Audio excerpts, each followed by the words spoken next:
Okay, let's wait a bit for people to join in, and then we can start.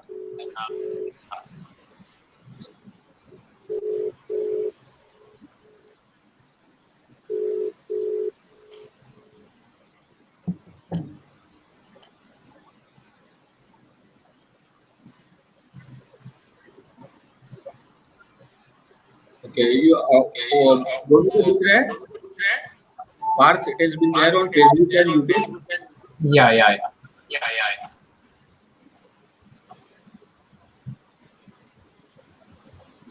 Okay, yeah, people have started joining in now, so yeah, we can start. Well, good evening to all the viewers, all the members, and all the panelists who have joined in our today's lecture series on synergies and advances in non-destructive evaluation and inspection, the way forward, organized by IIM Baroda chapter. Without taking much of your time, uh, I am Parth Bhalla, National Head of IT and Youth in Madad Foundation, and we are hand in hand helping with IIM with their initiative, Startup Talks. And Mr. Suraj, could you please mute your mic?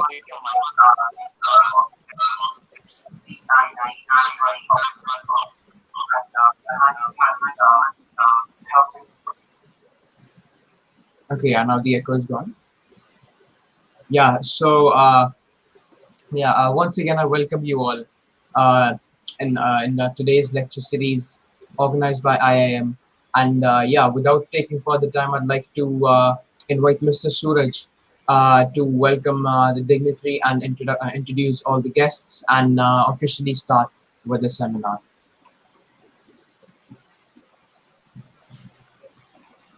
A very warm and good evening to all of you. With a great pleasure and immense exultation, I am Suraj Dabekar, teaching faculty from Maharaja Sayajirao University, Baroda. On behalf of Indian Institute of Metals, Baroda chapter, I extend a very warm and hearty welcome to our eminent speaker, distinguished guests, delegates across the country, ladies and gentlemen, to this IIM Baroda chapter's Golden Jubilee Year lecture series organized by IIM Baroda chapter. Those who can see invisible, they can do impossible. Today's topic is related to this statement, non-destructive testing. Non-destructive testing is a wide group of analysis techniques used in science and technology industry to evaluate the properties of a material, component, or a system without causing damage. The terms non-destructive examination (NDE), non-destructive inspection (NDI), and non-destructive evaluation (NDE) are also commonly used to describe this technology.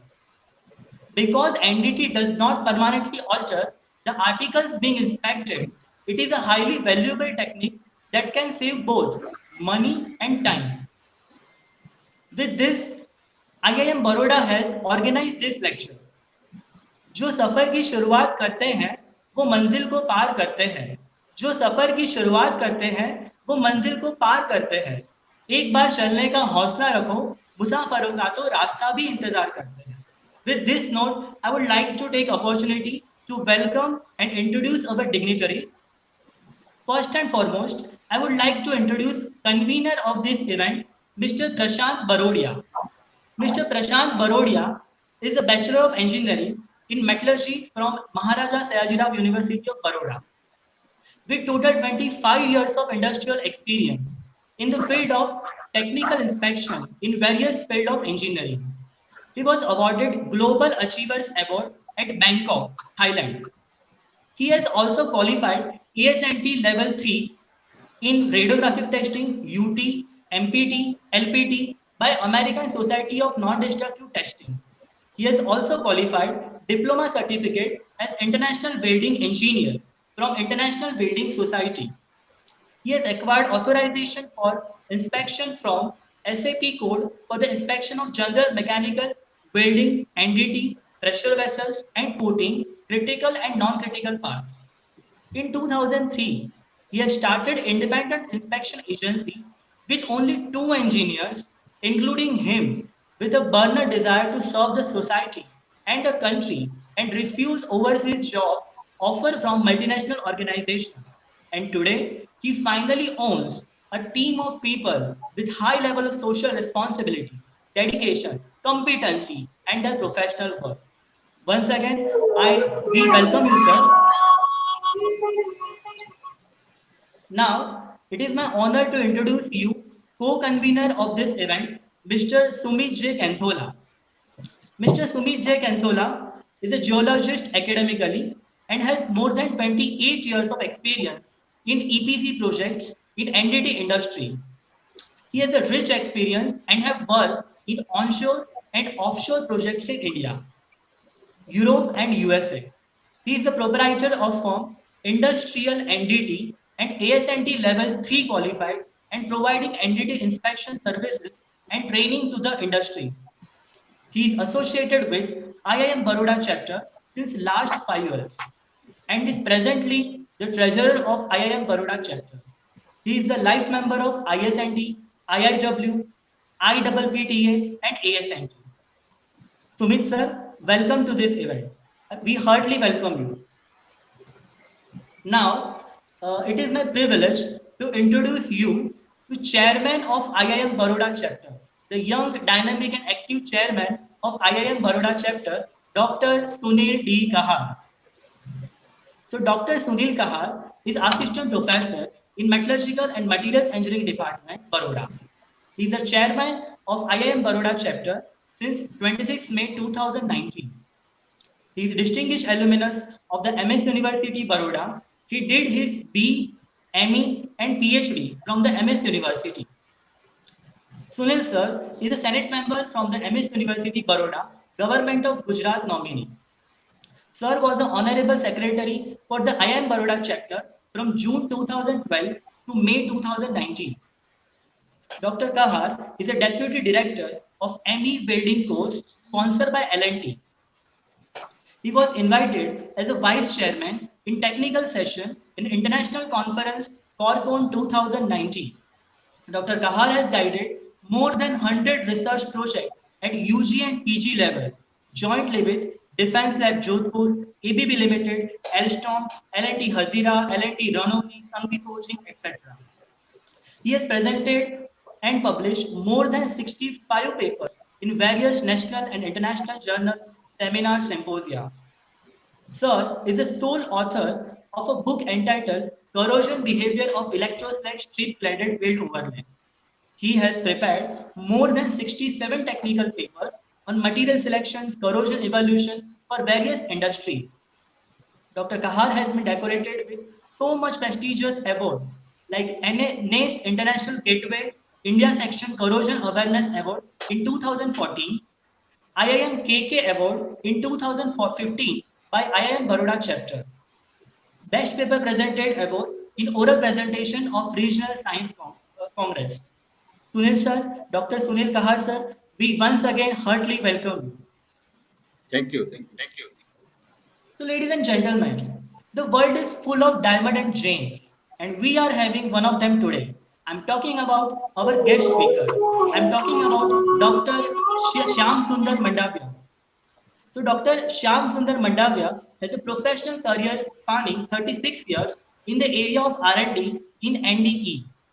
Most recently, he was the principal scientist at GE Research, Bangalore for 20 plus years driving innovation, vision, and the roadmap for advanced ND and building synergies between the ND, digital transformation, and robotics for improved asset management, structural integrity, damage detection, and life extension for the aerospace, power, renewable, and oil and gas industry.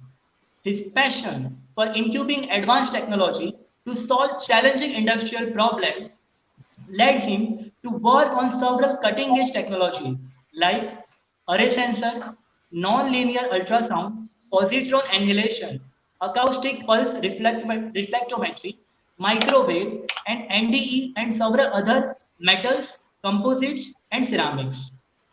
Prior to GE, he worked for 16 years at the Indira Gandhi Center for Atomic Research at Kalpakkam. as a senior scientist developing advanced inspection technology for PHWR and SBR.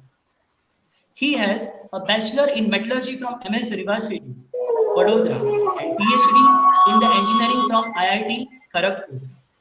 He has 10 US patents, won Sorry, 50 plus sorry. publications, 50 plus invited talks to his credit. He is a certified Lean Six Sigma black belt and Trees Level 3 expert. He is also a certified ASNT Level 3 in eddy current and magnetic particle testing. He is a recipient of several awards, including National NDT Award in R&D by ISNT in 1999, the GE India JRD Tata Award for Excellences for Building Reputation in 2010, and the GE Whitney Team Award in 2016.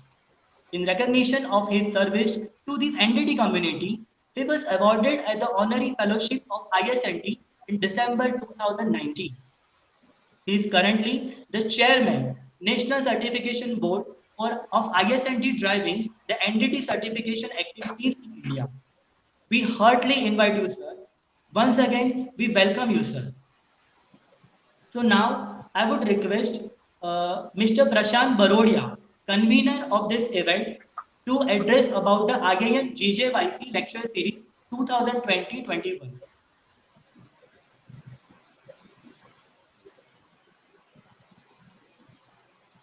Hello. Good evening, all. I hope I'm audible to everybody. Uh, I'm Prashant Barodia, and I have with me, I have dignitaries on the dais, Dr. Shyamasundar Mandalam, former principal scientist, GE Global Research. He is former senior scientist of IGCAR, Kalpakkam, and he is a chairman of National Certification Board, ISNT, and he is a honorary fellow of Indian Society of Non-Destructive Testing. Today, I have Dr. Sunil Kahar, chairman of IIM Baroda chapter. Mr. Narendra Shah is not here at the moment. Mr. Sumit Kenthola, co-convener on and honorary treasurer of IIM Vadodara chapter, and myself. Means our institute will attain a significant landmark in 2021. IIM Baroda chapter reaches golden jubilee of its functioning, and it's my proud privilege to kickstart our presentations for a year-long series of events, including a golden jubilee lecture series. Now we have special publications, technical gatherings, media events, student competitions, commemorative postal stamps, and first day covers, and many other events which will be cumulative in the international conference in 2021. It will be a mega event in Vadodara. Now, as a part of Golden Jubilee Year celebration of establishment of IIM Vadodara chapter, the year is 2020 to 2021. The Indian Institute of Metal Baroda chapter has arranged the first expert talk on synergies and advances in non-destructive evaluation and inspection, the way forward.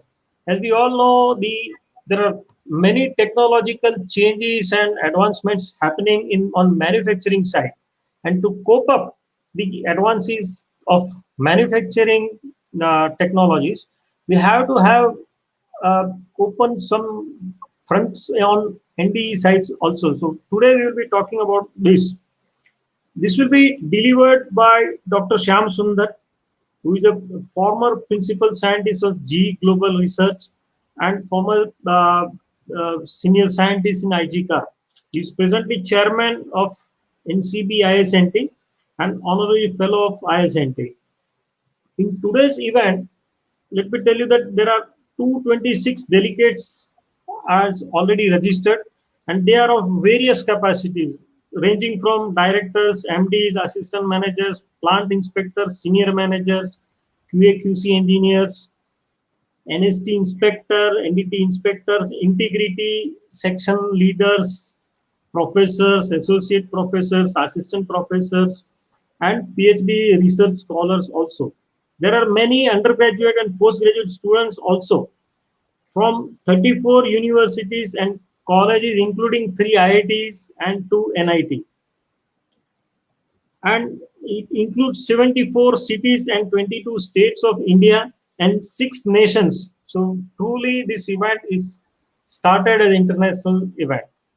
And we have from nations like Oman, Kuwait, Saudi Arabia, UAE, Singapore, and Turkmenistan. And plus, there are many more people who will be joining us on Facebook live pages also. So I will start this event and let's go ahead. Now, over to Dr. Sunil Kaha.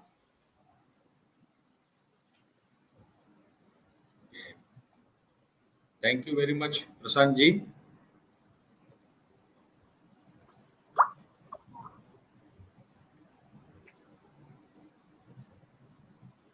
Respected dignitary, Dr. Shyam, he is the former principal scientist, G Global, and chairman of NCB ISNT. In absentia, Mr. Narendra Shah, the honorary secretary of IIM Baroda chapter, Mr. Prasant Barodia, the convener and the vice chairman of IIM Baroda chapter, Mr. Sumit Kanthola, the co-convener and honorary treasurer of IIM Baroda chapter, program moderator, Mr. Parth Bhalla, and master of ceremony, Mr. Surat Dabekal.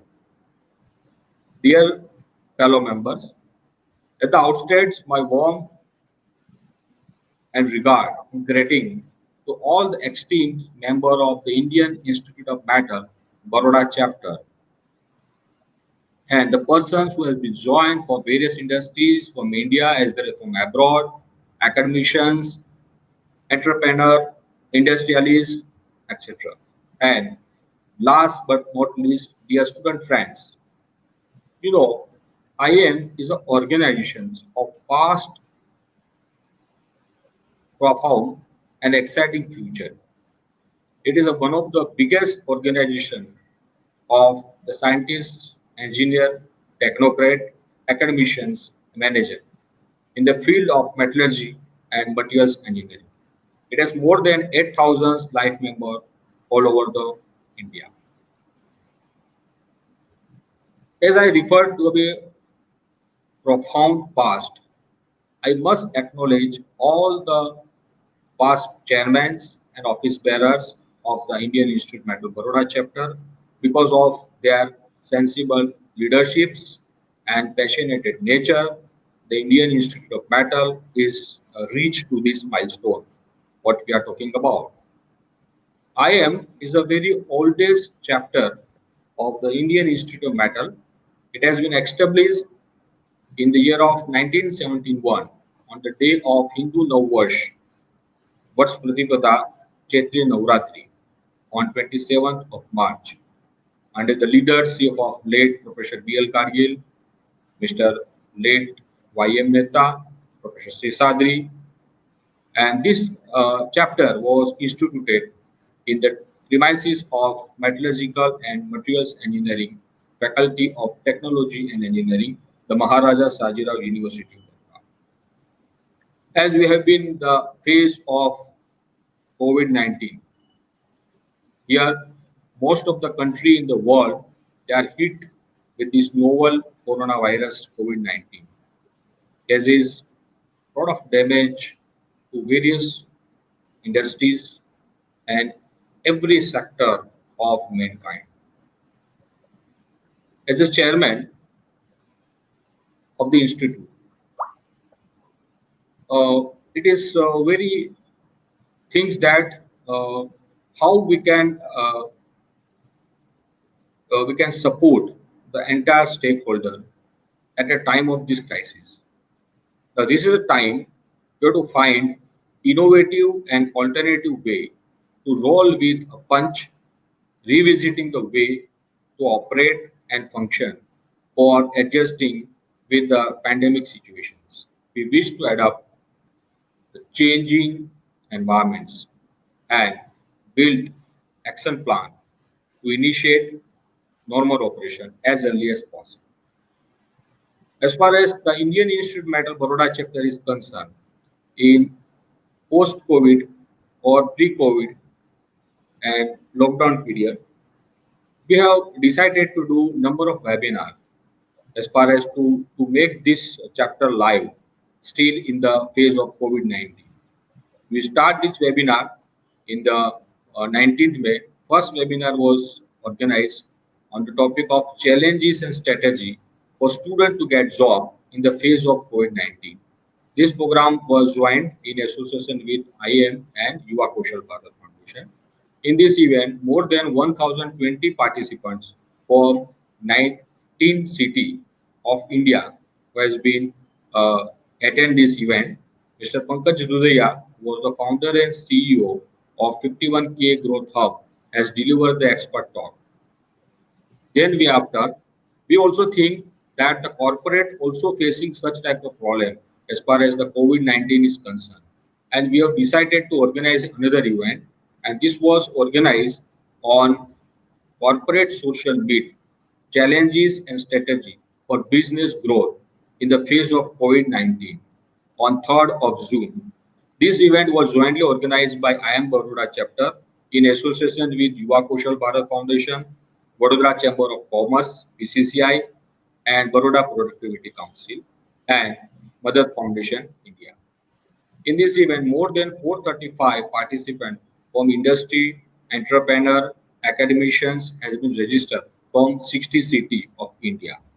In this event, uh, we are fortunate to receive the chief guest, Mr. Fagan Singh Pulaste. He is a Honorable Minister of State, Minister of Street, Government of India, who has addressed the gathering about MSME and Atmanirbhar Bharat Nirman. In this event, the then president of IM, Dr. Kamachi Mudali, he is a distinguished scientist and chairman of NES International Gateway India section, as well as he has been chief executive Heavy Water Board, Department of Atomic Energy, who has been present and delivered his talk about the various activity of Indian Institute of Metal at national level. Then after we did another webinar because all we are thinking about what are the issues related to policies. So in this COVID-19, there are a lot of innovations is going on, how to make to cope up with all the problems what we are facing. So we have organized another webinar on start up एक कदम आत्मनिर्भरता की ओर.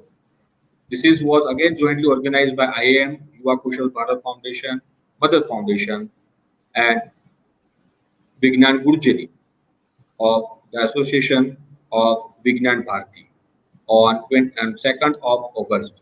In this event, more than 584 participants from 17 cities has been registered, and Mr. Deepan Sahu is the Assistant Innovation Director, MHRD Innovation Cell, AICT, Government of India, who has given the expert talk on national innovations and startup policy for higher education institute. Then recently, as we know, we are the verge of receiving the new policy, national education policy. Now afterward, after several decades, in the month of November, the new policy, Science, Technology and Innovation, STIP 2020, will going to be launched. And we are fortunate that we have the part of the launch programs of this policy. This event was organized by the industry entrepreneur, facilitator, academia cell of Vignan Gurjari, Indian Institute of Baroda chapter, Yuva Kaushal Bharat Foundation, Mother Foundation on 30th June of 30th August 2020. In this event, the advisor and chief scientist and head of STIP 2020 and secretary of Department of Science and Technology, Government of India, Dr. Akhilesh Gupta, who was present and gave his presentations on science, technology, and innovations policy SDIP 2020. In this event, we get fortunate that we can call upon Mr. Jayan Sahasrabudhe, is the National Organizing Secretary of Vignan Bharati, who has given the keynote address. while Dr. L.S. Rathore, he the Vice President of Vignan Bharati and the former Director General of Meteorology, Indian Meteorological Department, Ministry of Earth Science, who has given his expert view on STRP as an invited speaker. In this event, more than 580 office bearers from teachers, researchers, innovators, entrepreneurs from 116 colleges and the university from various 13 states, including Gujarat, Uttar Pradesh, Madhya Pradesh, Maharashtra, Rajasthan, Bihar, West Bengal, Jharkhand, Delhi, Chhattisgarh, Punjab, Haryana, etc., has been registered and attend the event. And recently, on Teachers' Day, we organized first kick-off technical event exclusively on metallurgy, that is National Webinar on Corrosion Its Control, CIC 2020, as a part of the kick-off event of the celebration of Golden Jubilee year of IIM Baroda chapter. In this event, 425 delegates have been registered from 70 university and colleges, out of them 7 from IIT, 9 from NITs, as well as 106 industries. The participant has been registered, and we have also participants from overseas. This event was went viral, and during the event and after the event, more than 23,000 people have viewed the event. In this event, Dr. Kamachi Mutali, he has delivered his keynote address on innovative surface modifications to enhance corrosion resistance. In event, myself also present expert talk on basis, fundamental, and forms of corrosion. Mr. Urvesh Wala is the Deputy General Manager of L&T Chevda and Vice President of our IIM Baroda chapter. He has delivered his talk on corrosion prevention method. And Dr. Radhakishan Pillai, he is the Associate Professor from IIT Chennai. He has delivered the talk on corrosion, degradation, testing, and monitoring of concrete. So with this, you will find a lot of innovative webinar and conferences and seminar are continuously organized by IIM Baroda chapter. And though this coming year, we will thus to be involved a voluntary number of events and action designed to take this institute forward to a great height in relevance and impart to society and nations. In all this activity, I look forward to wholehearted support from all the members of the Indian Institute of Baroda chapter as well as from industry, academia to keep and truly we can put this Indian Institute of Metal on the globe of the world as a pioneer organizations in the field of metallurgy and materials. With this, thank you very much. I will conclude my speech. Thank you all. Thank you so much, sir. Now the time has come. I would request Dr. Shyam Sundar, sir, to kindly deliver his most awaiting lecture.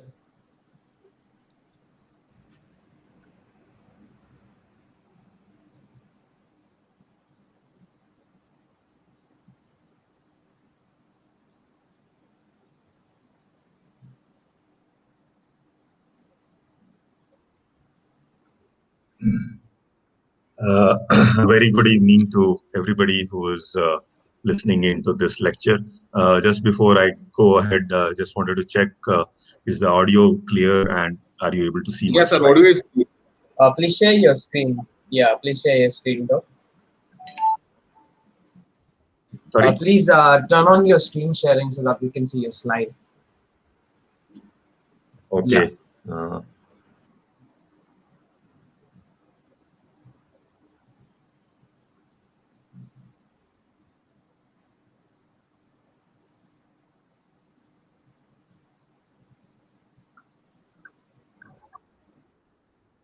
Okay. Can you see the Yes, slide yeah. now?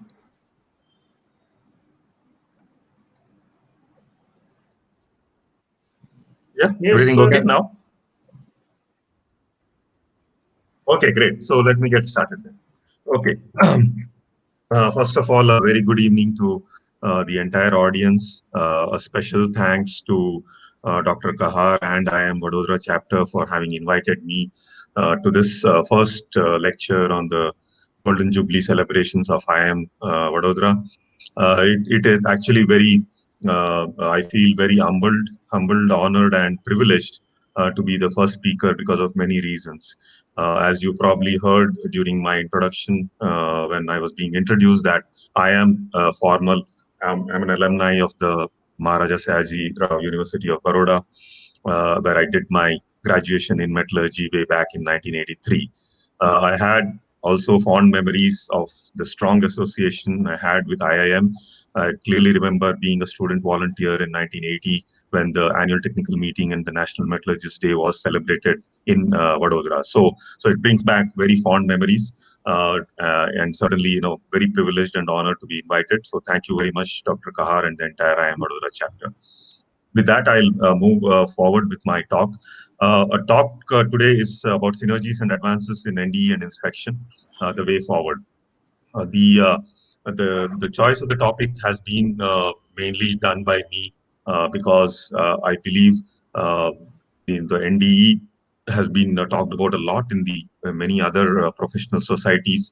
I believe at IIM, again, I think there are many such events where it gets talked about. But I think there are lots of things which have happened over the last 2-3 decades, which needs to be which needs to be kind of brought forward to this audience, and so that everybody appreciates all the developments which are happening around the world in this very, very important area of NDE, non-destructive evaluation.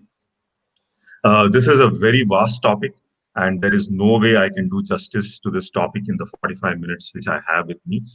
I'll be actually just touching the tip of the iceberg in what I cover in the next 45 minutes. But I'll hopefully leave all of you with some thoughts, some ideas, some concepts which are becoming popular, which are getting used. And I hope it motivates all the people in the audience, be it an NDT professional, be it a student, be it a faculty, to kind of take NDE to the next level in whatever way they can. With that brief introduction, let me a talk like this obviously needs a lot of inputs which I have gathered from various resources, including my own colleagues and team members at GE, at IGCAR, a lot of web resources and personal discussion with domain experts. Of course, the only reason I am today in a position to be here on this virtual meeting and making a presentation is all due to my teachers and gurus in the past, and certainly obviously want to pay my gratitude and thanks to all my teachers and gurus at the Maharaja Sayajirao University from where I graduated. Of course, there are many other people also who have played a very important role in my life and my career to where I am. And I certainly want to specifically remember my guru and mentor, Padma Shri Dr. Baldev Raj, with whom I started the career in NDE way back in 1984 at IGCAR, and was continuously motivated by him to do my best, and I did what I could, and hopefully the contributions made till now will be appreciated.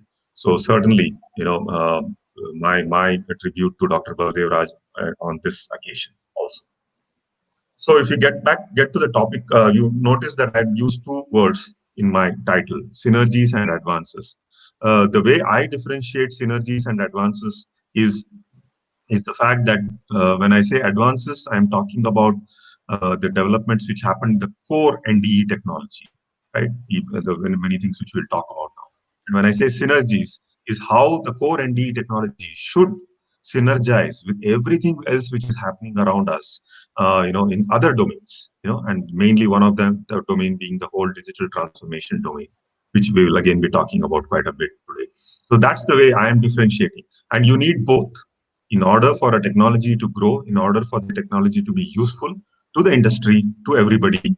You need growth happening in both and development happening in both, in the core area and in the adjacencies. So we'll talk a little about all of that. So I think most of you in the audience, I'm very hopeful, is familiar with NDT and NDE in some form or the other, and have used it. But to get back to a very, very simple concept, yes, you basically want to investigate a material or a component or a structure in a completely non-destructive manner by sending a source of energy inside, and you get an output which could be either a signal or an image. and that output is due to the interaction of the source of energy with the material itself. So that's how the whole thing happens, and finally you get a signal or an image which you will eventually correlate with what caused it. Okay, it could have been caused by a presence of a crack, it could be corrosion, it could be anything like a damage of fatigue or creep damage or whatever you want to look at as a material property change. And that is what we finally correlate.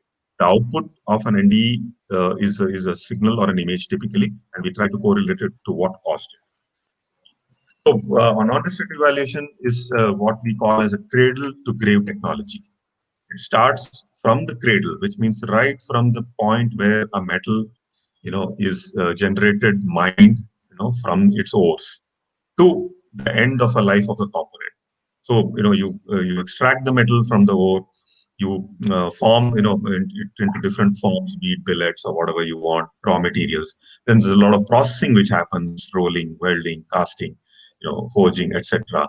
And then you manufacture a component, and then the components are all put together to have an assembly of and into a product, and then you create a combination of these assemblies into a structure. Now once the structure has been formed and it is installed or it's operated, then comes the problem or issues of the damage which occurs because of the environment which it is exposed to, temperatures, pressures, corrosive liquids, harsh environments of all kinds. And then we need to also have a technology by which during service of these structures or components we kind of figure out what is happening to it, and then take it to the end of the life. So that's why it's called cradle, which is where it takes birth, right from the metal where it takes birth to the grave, where the end of the life of the component and we discard it as a scrap. So this is probably the only technology which works from cradle to grave at every single stage which you see noted there. So if you take a little, few minutes to talk about the evolution of NDE and inspection, you take the triangle on the upper left-hand corner. So we have three main parameters which we look at using NDE: defects, damage or microstructure, and stresses. And in all of these three, there are two phases. One, we would like to detect whether a defect is present, whether stress is present, whether damage is present. And then we want to characterize it. The world has moved from a qualitative to a quantitative world. It's no more sufficient to just say yes, no, accept, reject. You also want to, if it's a crack you detect, I want to know what's the size of the crack, what's the location of the crack, what's the orientation of the crack. Only then I can use advanced techniques available within fracture mechanics to actually predict the life. So that is one way. Similarly, stresses is always exists. Residual stresses always exist in any component because of welding or any other processes which you do. And we need a way. Today we have many methods to do residual stress measurement, but most of it are destructive in nature. Plus, it takes extremely long time, like XRD, X-ray diffraction. X-ray diffraction takes an extremely long time to even do a point measurement of stresses. And though it is a little non-destructive in nature, and of course you have other things like hole drilling method and all, but then they become destructive or semi-destructive. Similarly, damage and microstructure. So we all know very clearly that the microstructure of any metallic material or even other materials evolve over time. And as damage happens, the microstructure changes. So if you have a non-destructive evaluation, any technique which can actually do detection and characterization of defect, stresses, and damage or microstructure, as the case may be, you have actually, kind of solved the holy grail.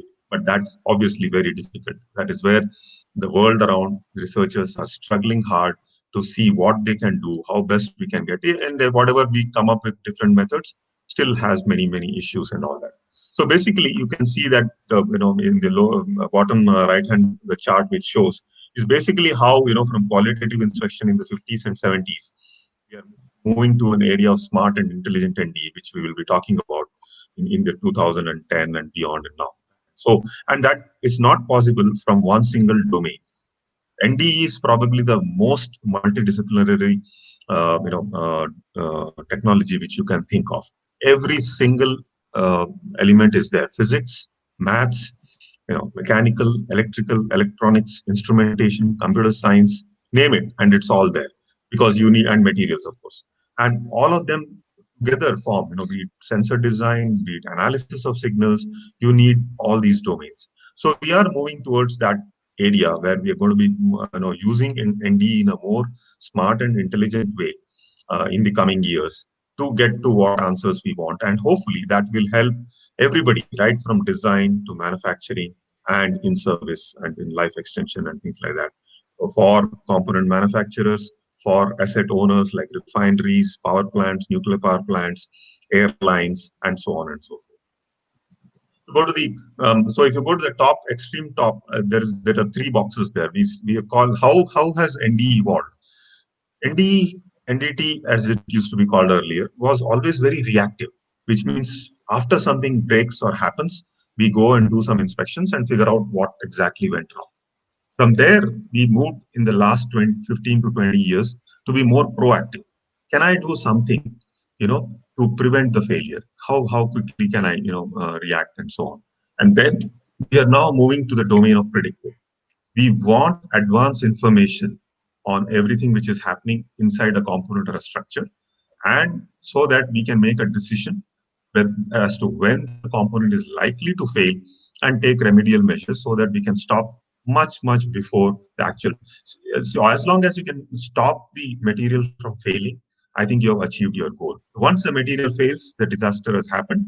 There's a lot of damage to human losses are there, property losses are there, monetary losses are there, and just the kind of thing. You have seen things which have happened, be it the nuclear accident of 3 Mile Island or Chernobyl.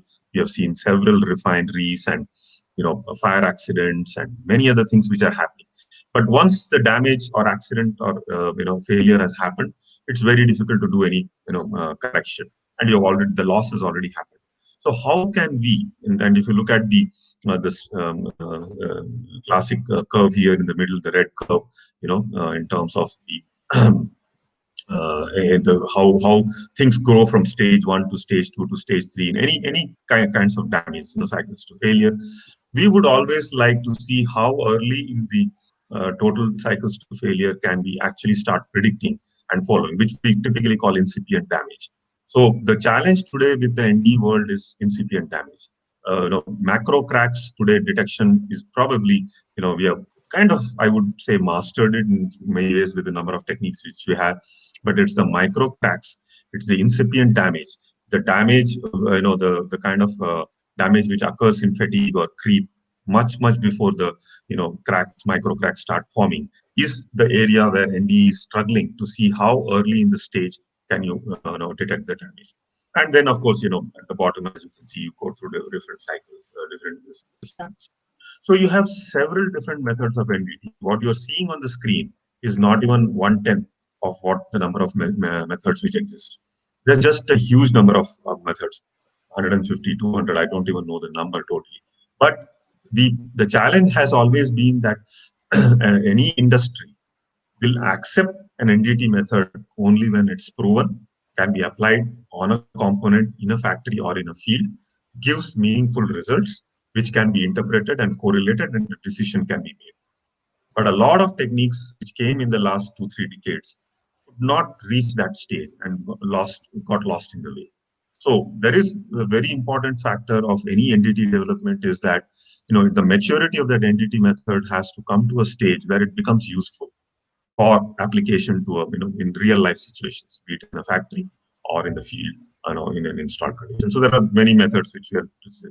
So why do we really need so many methods, right? And that is, I think, obvious because we are dealing with a large number of different materials, large number of different practical manufacturing processes or forming processes, large number of damage mechanisms which happen.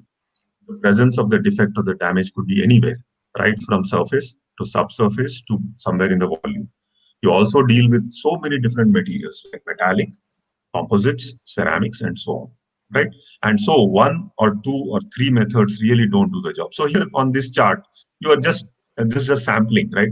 I mean, you just see the most popular methods which are today used in the industry of dye penetrant or liquid penetrant, magnetic particle, eddy current, ultrasonic, and radiography. And you can just glance at it and see that they are all so different in the way they actually provide as a result, right? When you talk about accuracies, they are different. They are subjective in the case of, say, liquid penetrant and so on. Okay, speed varies from high to slow to far, very slow. Sensitivity varies. Sometimes it's only sensitive on the surface, to sometimes it is in the deep in the material. And then again, things like automated detection, hazard, cost, everything matters, right? It is not just the ability of the technique. There are industries which would like to do at a lower cost. You always have to take care that there are no hazards, especially, for example, radiography. The radiation hazard sometimes gives you an issue or a problem of using it, for example, during the daytime in a plant where plant shutdown is taken because many people are walking around. So you need to do a cordon of distance and so on. In the case of where liquid penetrant or magnetic, you are actually handling a lot of chemicals and others, and then you need environmental health and safety issues to dispose that of carefully. So every method has some pros and some cons, and we basically decide on the choice of the method based on what we are looking for.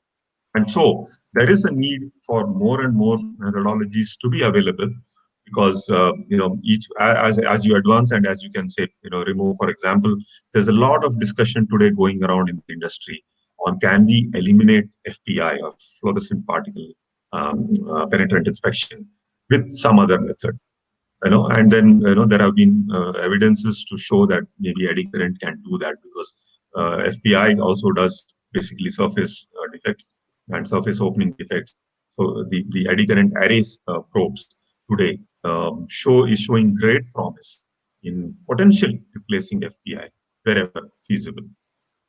And then, so one is about materials, one is about the types of defects and damage, be it corrosion, we want to look at, and then look at the wide variety of industries, which are shown here on this slide, from petrochemicals to airlines to renewable like wind, automotive, power, offshore manufacturing industries, railways, shipbuilding. I mean, the number of industries to which NDT has to cater is so huge. And just looking at this, you can easily realize that each industry is very unique in its demand. So no one single technique, no two techniques can solve that problem. The materials they use are widely different. And like in the wind industry, the biggest challenge today is the composite wind blade, about which we'll talk about in a little while. Okay. In the airline industry, again, the kind of material, the aluminum skin, which is getting used in the fuselage, or the high superalloys, or the ceramic matrix composites, which are getting used in the engines, and so on and so forth. So the need for and the advances and synergy will never stop, because as human beings we always want to go better and better. And as you grow better and better in your various industries, as you make things smaller, as you make things more efficient, as you change materials of use, okay, the corresponding NDE method also, or NDT method also, has to change. So this again, I'm just trying to set the stage in terms of why advances and synergies are constantly needed. Here is a example of a very popular aircraft engine from GE, which is called the GNX, which actually flies on the Dreamliner 787. And this has some very unique things. I'm just highlighting two of them. This has the front set of fan blades, which you see right at the front of the engine, is basically a very unique development which he did by making it entirely out of composites, which helped carbon fiber composites, which helped reduce the weight of the engine significantly. And the black the thing which you see here and here, and there is a titanium edge, and this whole composite blade was a very unique design by which we could reduce the number of blades and reduce the weight of the engine also. Now, when this development happened, there was a strong need for several NDT methods, because this is going on an engine, as you know, an aircraft engine. We cannot afford any kind of flaws, defects, or failure while the engine is flying, which means this particular component, like all other components, has to be inspected very thoroughly. And this was a very unique, large component which was designed out of composites. And there was a lot of requirement of developing specific NDE techniques, which was done later at GE. Similarly, if you go to the extreme right picture, this is the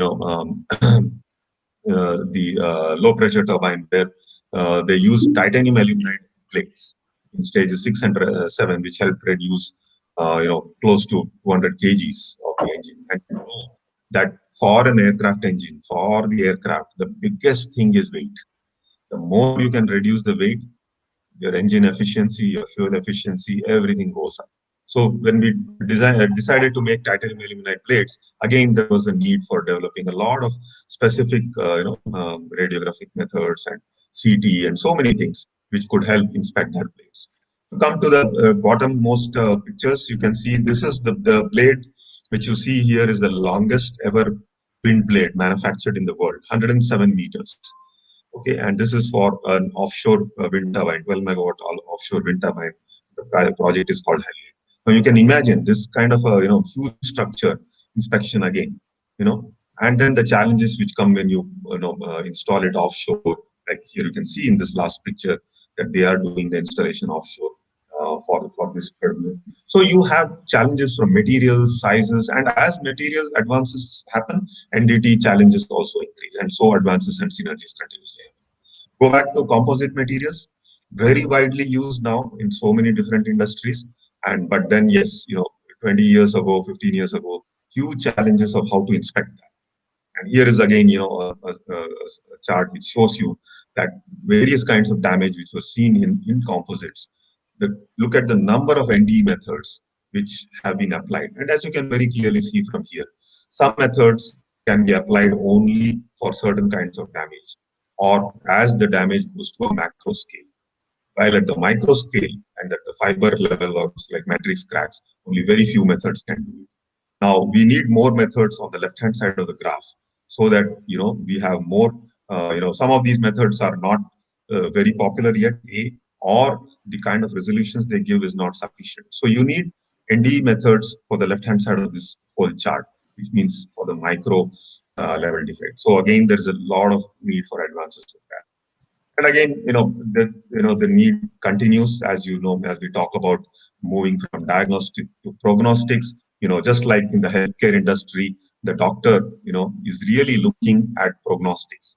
We were doing diagnostics, but here today, people want to measure a lot of parameters of the human body and do prognostics, which means predict much in advance as to something which is likely to happen. And the same thing is happening on the component and material side also.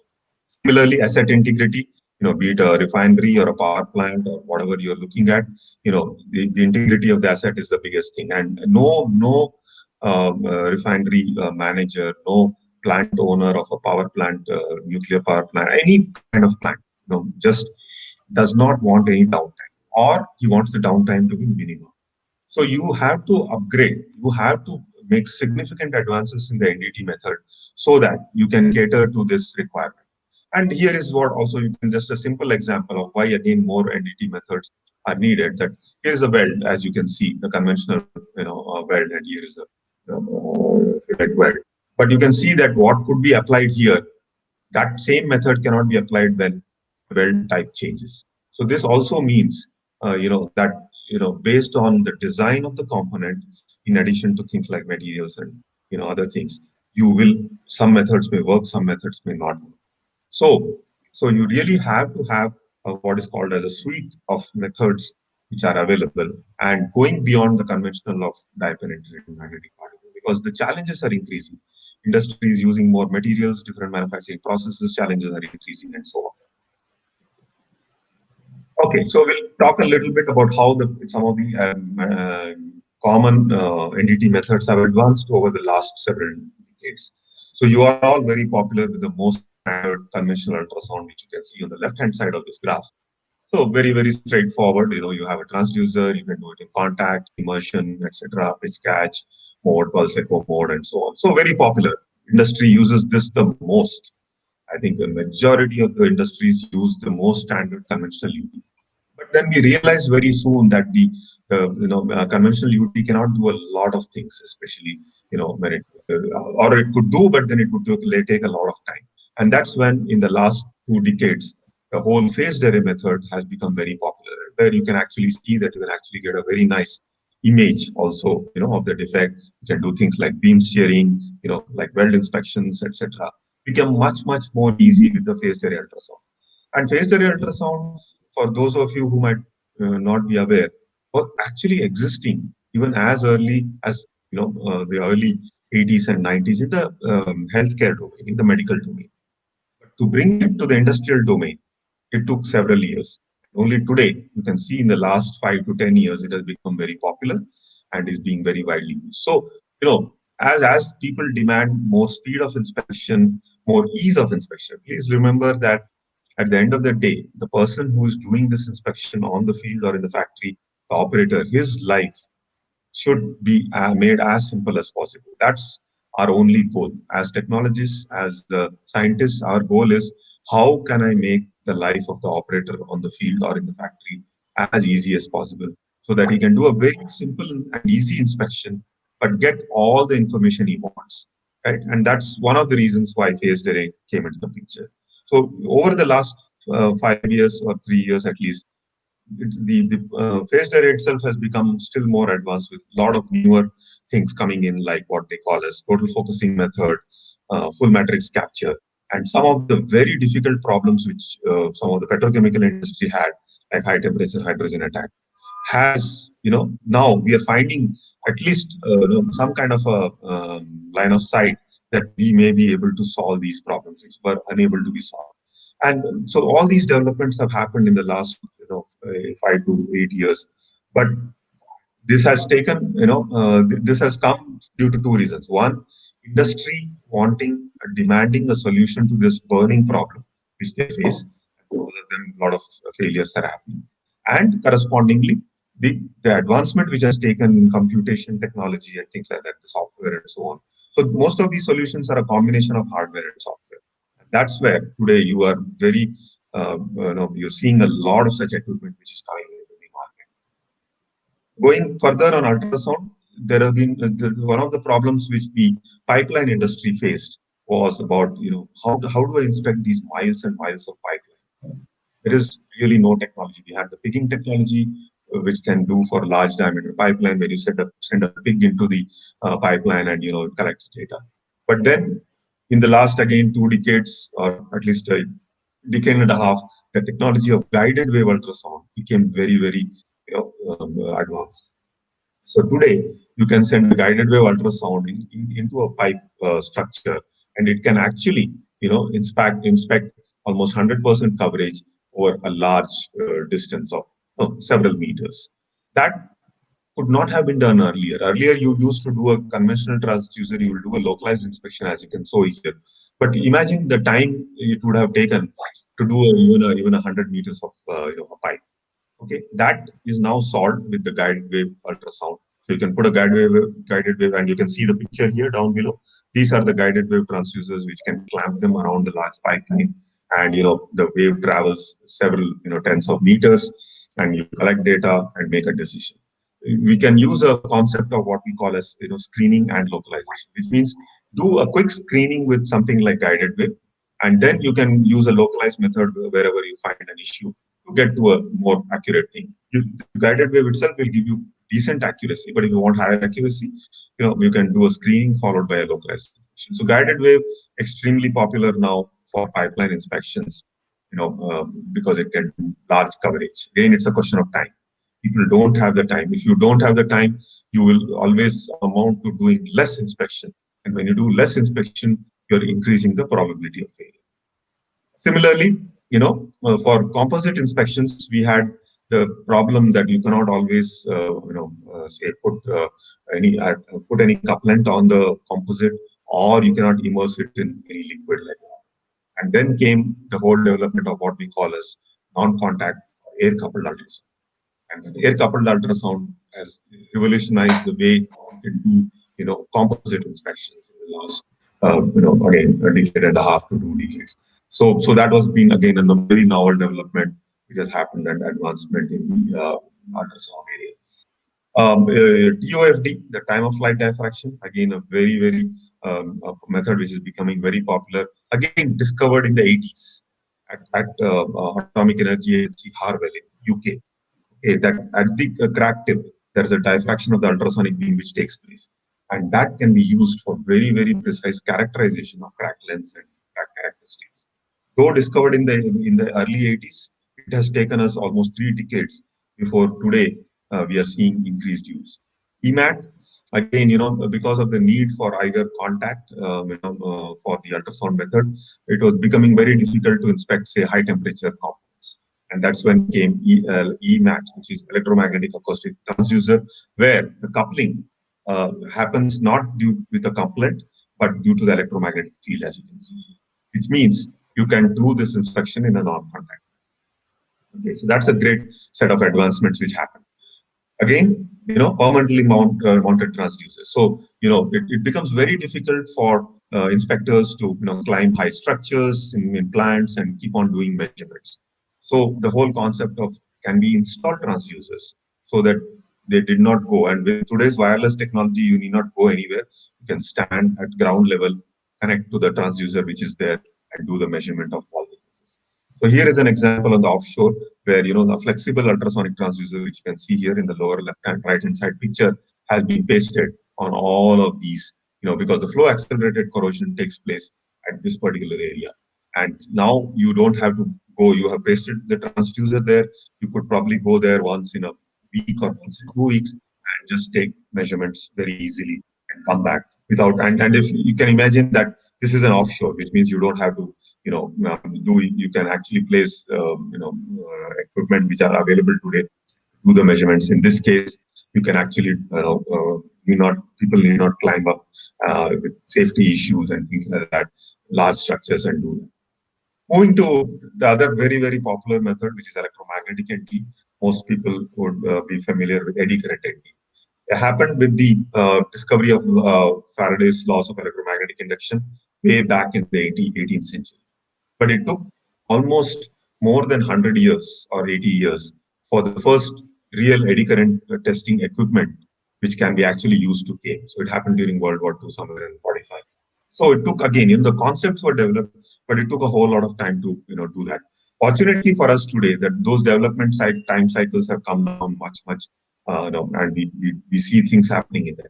So eddy current, again, a very popular method for use in inspection of metallic materials, a very good method for surface and subsurface methods.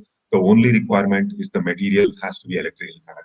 So you can't do eddy current on rubber, plastic, even glass fiber, say glass fiber composites. You can't do that. But any other electrically conductive material you can do it. Very, very popular method. Very, very popular in the use of heat exchangers. Almost every plant, be it a paper plant or power plant or any plant, will have heat exchangers. And as you can see in this picture, these heat exchangers are sometimes 20, 30, 50 meters long and with hundreds or thousands of tubes in them. And even if few of those tubes start leaking because of corrosion or other damage, that you'll have to stop the heat exchanger. So here is how the eddy current inspection is done by pushing the probe and getting signals on an equipment and all that. And here you can see the kind of pitting damage which takes place in all. So what are the kind of developments which happened in that? So a couple of things. We started with the most simple single frequency eddy current method. And beyond this, there are several other applications. Apart from defects, it's a very popular method for material sorting. It's a very popular method for coating thickness measurements. Okay, apart from this. But see how the advancement takes place. We started way back in the early 1950s and 60s, but more probably in the 70s. This what is called as a single frequency conventional EC method.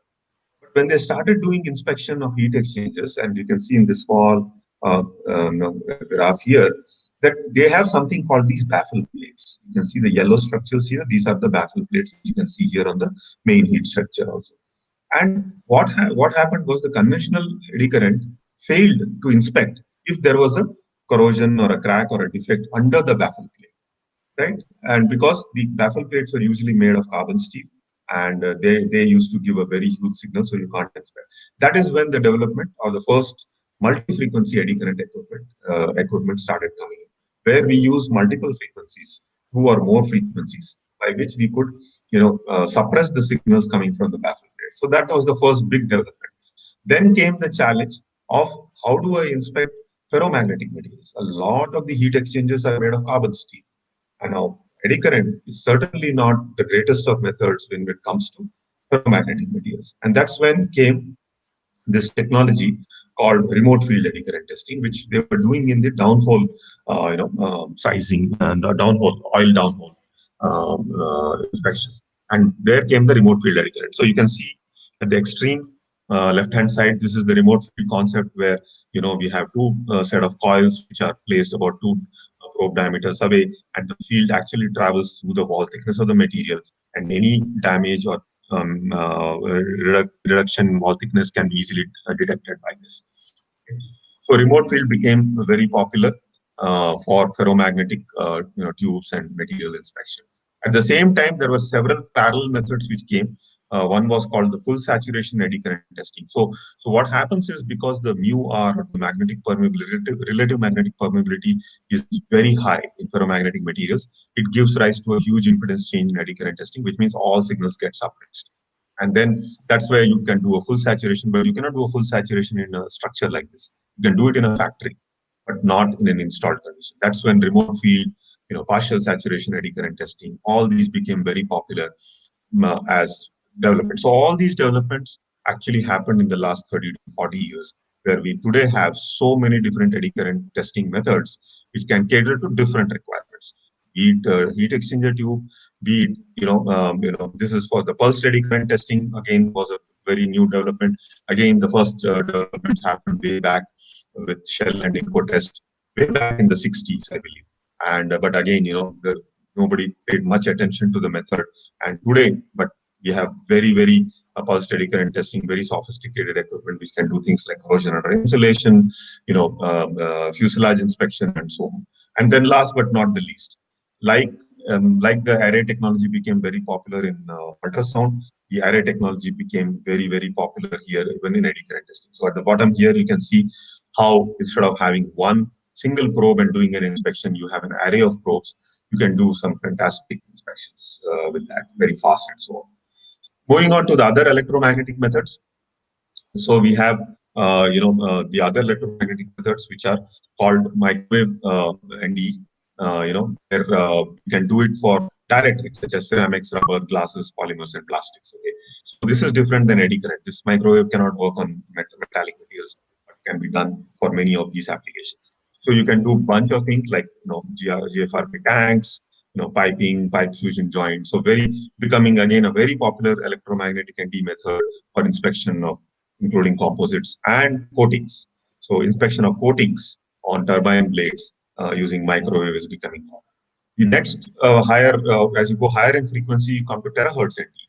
This is again becoming very popular for use on composite materials, because this is very sensitive, and really some of the things which none of the other methods can pick up. And here is the actually comparison which shows that how terahertz can actually do many inspections with some of the other techniques cannot do. And so you can use this as a complementary.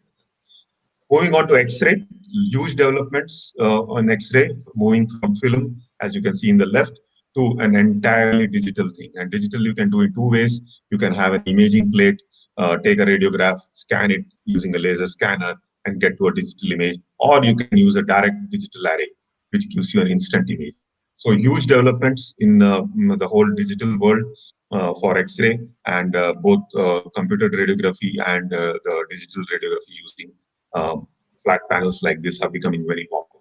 Okay, and one of the popular uses of that is in the boiler weld, butt weld inspection in boiler tubes, and it's been very effectively used by many of those plants, both in India and abroad, where you can do a very nice inspection online. As soon as the butt weld is done, within 5 minutes you can finish the radiographic inspection, and you can put many more technologies like ADR and get to excellent automatic defect recognition and so on.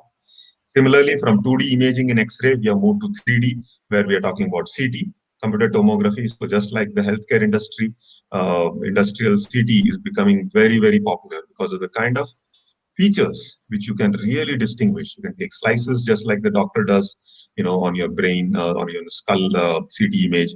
You can really go down to any level and figure out porosities, cracks, whatever dimension. Metrology is a very big application of CT. So from 2D to 3D, again, becoming very popular. Moving on to other methods which have become very popular in the last 2 decades is infrared imaging or thermography, as many of you would be also aware of. Simple, very simple to use in a sense that it's non-contact. You just have a camera, and basically you can use an active or a passive method by which either you induce heat into the material and see the dissipation of the heat, or it's a natural like a passive method where if the heat is getting emitted from the object, you can do. And this again uses so many different disciplines of science and engineering, from radiation to image analysis and so on. And you can see here examples of how it can be used for condition monitoring of electrical insulators, like you can see here. So, as dust gets deposited and or loose contacts happen, you can see that the temperature will go up. Here is again at the joints how it can be done, and including places like engines, including boiler tubes, several different applications. And the biggest thing is it's non-contact, it's instant. Of course, you have to do a lot of image processing, but the results are fantastic. And basically, whatever the developments which have happened, the camera sizes have gone down, the camera resolutions have gone up, the types of heating which you can use, have gone. So from flash IR to microwave IR to eddy current IR to ultrasonic IR, they have different names like vibrotomography, sonic IR imaging, and so on and so forth. But excellent technology which has helped you in composite materials. And here is a beautiful example on the lower right hand corner of how material damage. This is an example of fatigue damage, how we can even detect fatigue damage using infrared imaging. So very becoming a very popular technique among the material scientists. Moving on to another area, like a lot of modeling and simulation has taken advances in the last 15 to 20 years. Again, today you have commercial packages available for modeling any technology, any technique, be it ultrasound, be it eddy current, be it X-ray, and so on. And it's a very powerful tool, because you don't have to really create so many samples, so many kind of defects and simulation. You can do everything by simulation. You can use it for sensor design. You can use it for probability of detection. You can do it for process capability. You want to estimate, you want to figure out whether a certain defect in a certain material at a certain location, can it be detected by ultrasound? You can do that by simulation. So again, a very powerful development which has happened, over the last 2 decades. The other challenge which has come is from newer manufacturing processes. Additive manufacturing, again, most of you would be very familiar, becoming extremely popular, where you have the powder bed and, the laser melting, you can create very complex components. But while the manufacturing process has become maybe easier with this, but the challenge is how to inspect it. Okay, inspecting additive manufactured components still continues to remain a challenge. Currently, CT, computer tomography, has been found to be a very good method. But as component sizes increase, how do you do CT? Number one. Number two, CT is very expensive. CT is time consuming. So people are working on laser-based ultrasound methods, to figure out how we can, detect defects. The other challenge is on surface roughness.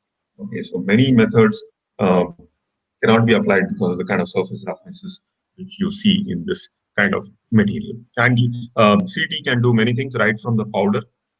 It can do in process and then even do the final inspection. So CT is emerging as a popular technique, but there is a challenge of how you can do it. Okay, so we're now going to shift gears and talk about how the world is changing with Industry 4.0, which all of you again are very familiar. So that's the fourth revolution in industry, where everything is trying to go digital. And just like everything is happening there in the industrial world, NDE and inspection cannot remain, aloof. So here is what a very popular book, which was released, I think, a few years ago, talk about the third wave, that is beyond 2016. It is all about IoT, the Internet of Things, and it's going to be a much more bigger revolution than anything. Email was a revolution, maybe 20 years, 30 years ago. Google and many of those e-commerce became this thing, but IoT is becoming the biggest wave which is happening. And so it is impacting the industry in a very big way, because everything, you can connect the entire world with your devices and make use of the entire internet, make use of the the industry, Internet of Things, to control or bring the physical world and the digital world in a much better way. And NDE, like any other area, many people, manufacturing is taking advantage of Industry 4.0. NDE is also making a lot of attempts to take advantage. And here is a survey which was done even just about 2 years ago. But look at what the industry said at that time as to what will create or disrupt, the industry. And here is the top list: robotics and automation, predictive analytics, IoT, sensors, automatic identification, artificial intelligence, vehicles, drones, and so on and so forth. So clearly, everybody agrees that the whole digital transformation which is taking place in our world has impacted every single, your day-to-day life has obviously got affected, in a good way. When I say affected, life has become much simpler with so many things to do. So obviously we need to take advantage of that. So how do we do that digital transformation for NDE? You can do much better remote monitoring, use augmented reality. You can, failure prediction can be made much better. How can you use NDE process monitoring together, and of course predictive analytics and so on. So basically, we are moving to a world where we are going to use all those technologies of cloud computing, IoT, robotics, and big data analytics, which also includes AI and machine learning and so on, and bring the world to a very, very different world of smart inspections. So, what are the things which are likely to happen or happening as we speak today? Is the demand from the industry is for increased automation. Okay, and that is going to be enabled by NDE 4.0 or Industry 4.0, digital transformation, which is transforming most of the things, processes into a digital set. The data mindset, which means we should collect more data, because the data tells you a lot of things and can help you predict the future. IoT, cloud computing, remote monitoring and diagnostics. So everything which we were talking about in the previous slide, installed sensors, remote inspections, and we'll talk about that, how those things have changed. Okay, so you will see a lot of these things coming in the future, in the near future, but we need to be prepared for that. So here are, things which are we have already started seeing: assisted or automated defect recognition. As the word says, look at a production plant which is making castings or whatever component, hundreds and hundreds of components, and if you are doing a radiography of those components, then somebody has to analyze each of those images and make a decision on accept reject. But that takes a whole lot of time for a human operator to sit and do it. Why can't we automate that? Okay, so ADR, which we call assisted, which means the initial analysis is finished by the machine, and the final step is done by an operator, versus automatic, where the entire step is done fully automated. And you can see these are already in place. These systems are already in place in many factories around the world where they are trying to do automatic recognition. So this has been enabled by digital technologies, of course. IoT, basically about connectivity, data, analytics, and action. So when we apply to NDE and inspection, what does it do? We have sensors which can be located at remote locations. So it has to sense, communicate, display, analyze, and decide. This was not possible. A person had to go with an ultrasound transducer to a certain location and do a measurement physically to find out what is wrong with it or do any measurements. But today with IoT, he can, like the installed sensor we talked about, he can leave the sensor in place and constantly get data and help make a decision much earlier if the wall thickness rate is reducing, corrosion rate is okay. And here are a few case studies taken from literature which clearly show that the installed sensor results are very, very superior to manual UT results. Okay, it can, and at a almost at a similar cost. That is what is important. With the same investment, you could get much better results in terms of corrosion rate, more repeatability, more accuracy, and so on. So here is an example of how those transducers are left at a place, and they are monitoring a certain bit which was developed there, entirely remotely. So all these things are possible because of the Internet of Things. Here is a small cartoon which hopefully will not come true, but this is how it is. The robots are coming. The robots are coming in our day-to-day lives. Robots are coming in the industrial world. Okay, although this picture is an exaggerated version where it says the robot will kick out the human being. I personally believe it will not be so, because human beings still have to design the robots, so program the robots and do another. So automating manual inspection process is the next big thing which is happening, and be it in the air with using drones and UAVs, be it on the ground, which using robotic crawlers, or using what you call as ROVs, remote subsea vehicles and so on. So that is the next big thing which is happening. Use of supporting devices like robots to do the inspection. Here is an example of one of the robots which has been developed by a subsidiary of GE called GE Inspection Robotics, called Bike. And how it is kind of revolutionizing the way you can do things. You can see you can avoid scaffolding. I mean, if it at elevated area location, the bottommost picture you see, I mean, you can imagine the time it would have been taken, you would need to take to inspect this area. You first have to put scaffolding on which somebody can climb, and go there.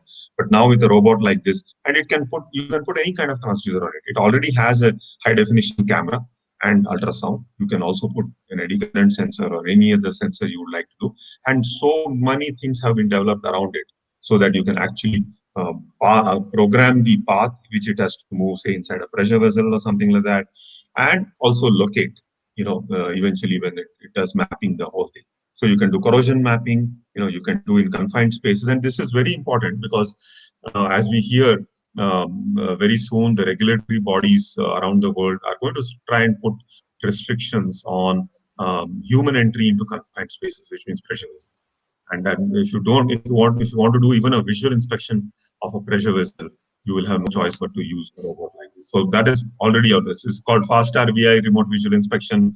So you can do a fantastic inspections of pressure vessels, storage tanks, and spheres, and gives you fantastic high definition images with which you can make your decisions. Boilers, as many of you know, is a big part of a power plant in general. And today, the way it is done is that when you have a shutdown, you put up scaffolding, and then you have people hanging on wire ropes. First, you have to clean the tubes, and then you have to do an ultrasonic inspection, as the case may be, and then do that.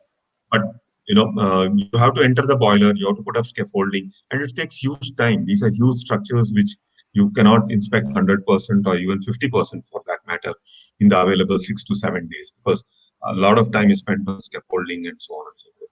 But now we have something which is very specific for the boiler robot for inspection and cleaning called Brick. And this can do, it has got a high power, high pressure water jet. So it moves on the, unfortunately, in the lack of time, I can't show you the video, but anybody is interested, you reach out to me, we can show you the video of how this gets done. But this does a high pressure cleaning followed by a phase array ultrasound inspection, so that it can do the entire boiler without a human being entering that. So lots of robotic capabilities and technologies develop, go into confined spaces, handling of obstacles. You can do cleaning and inspection. You can do maintenance. There's plans to put things like grinding wheel onto this robot, so you can do even on in situ repair and things like that. So huge developments in the world of robotics, which is assisting. This is where I call synergy. Your core development on NDE is synergized with the developments happening in the world of robotics, happening in the world of digital transformation, of IoT. And then when you combine this, the power is immense. The power is really immense, and you can do much, much more than whatever you were doing. Drone-based inspections becoming again very popular. You would have probably seen or read about it. Yeah, because the drone just flies and takes an aerial view of a plant, can do things like wind turbines, which are very difficult, very confined areas where a human being cannot go. A drone can be sent very easily. And, even Airbus has tried to use it for inspecting the entire aircraft from outside. Okay.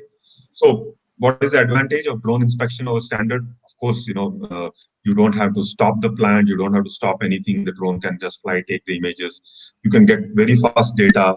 No risk is less because there's no human being not doing anything. And so, you can send it into hazardous areas to, like chimney flare monitoring and things like that.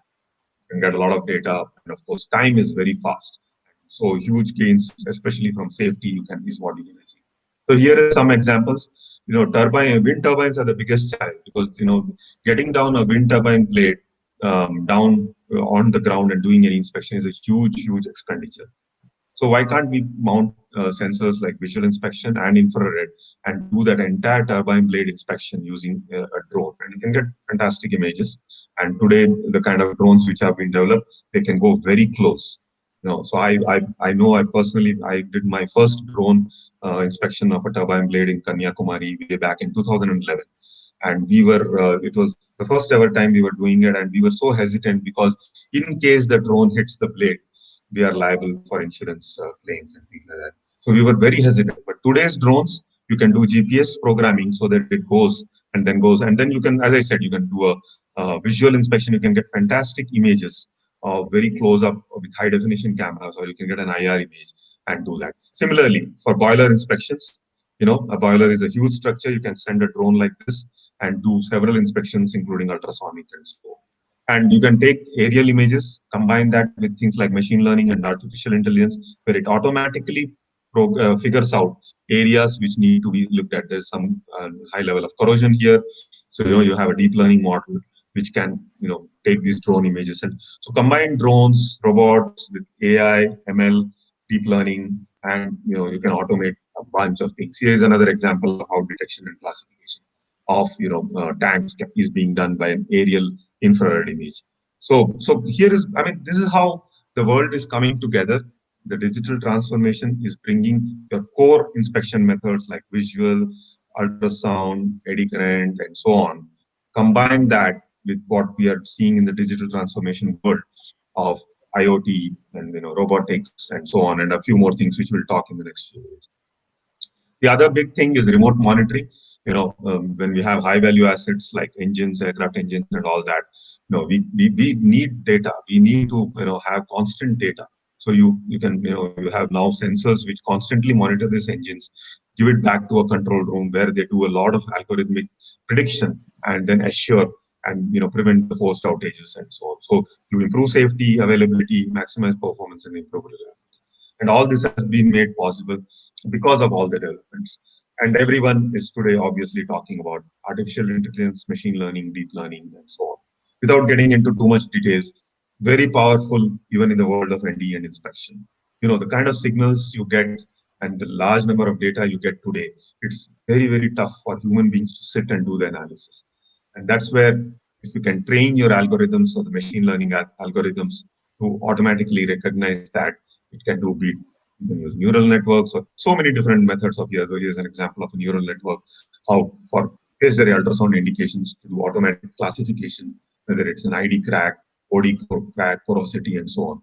Which, the operator, if you have very few like good operators or good analysts, if you capture their heuristics and knowledge into these neural networks, you can actually then have the same level of confidence coming without an expert operator always being available also. Of course, let us always be careful that all these technologies have to be used with a lot of caution.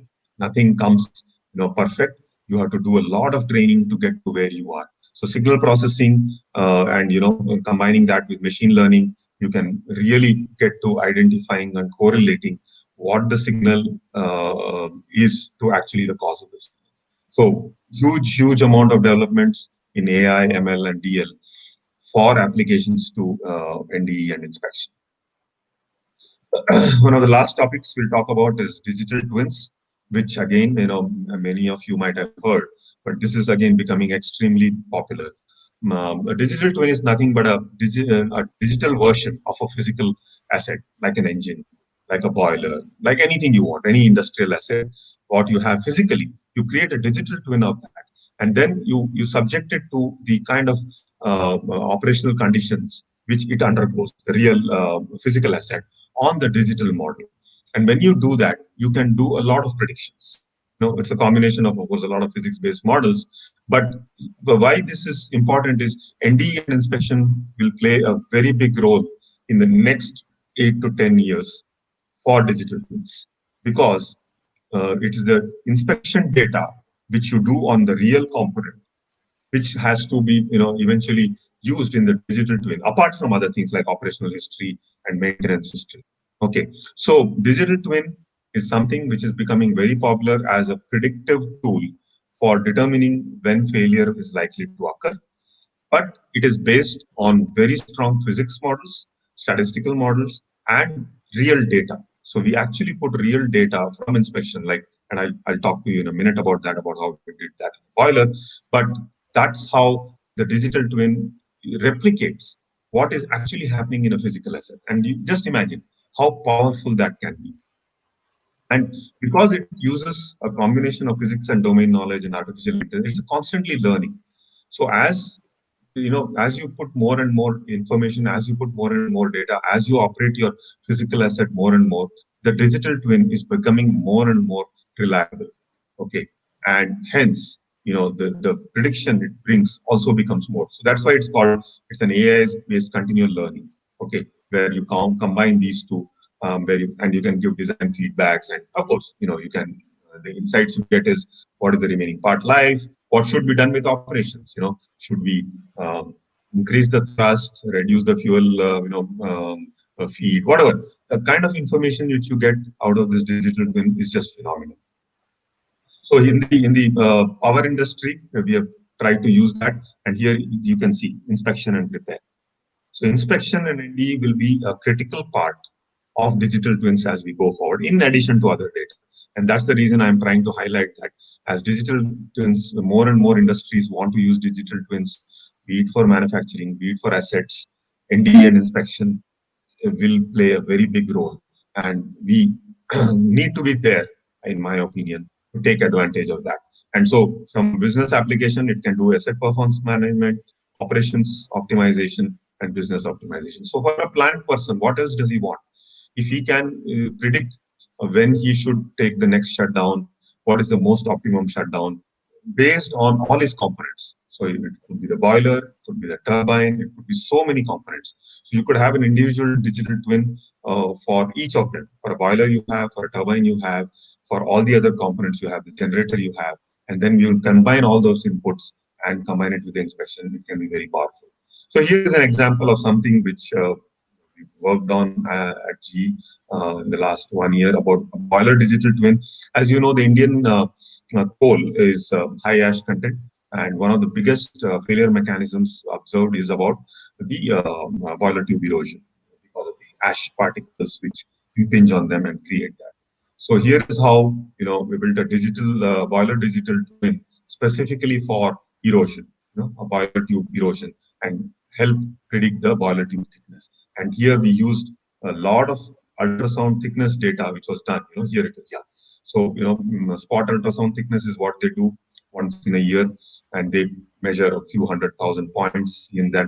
So we kind of took that data, took operational data, took a lot of the ash data in terms of what is the size and so on and so forth, particle size and so, and then we combined all that to create this digital twin, which can actually help predict the potentially how fast the erosion is happening, and that can help prevent forced outages, optimize inspection and maintenance, and several things. So this is just one simple example.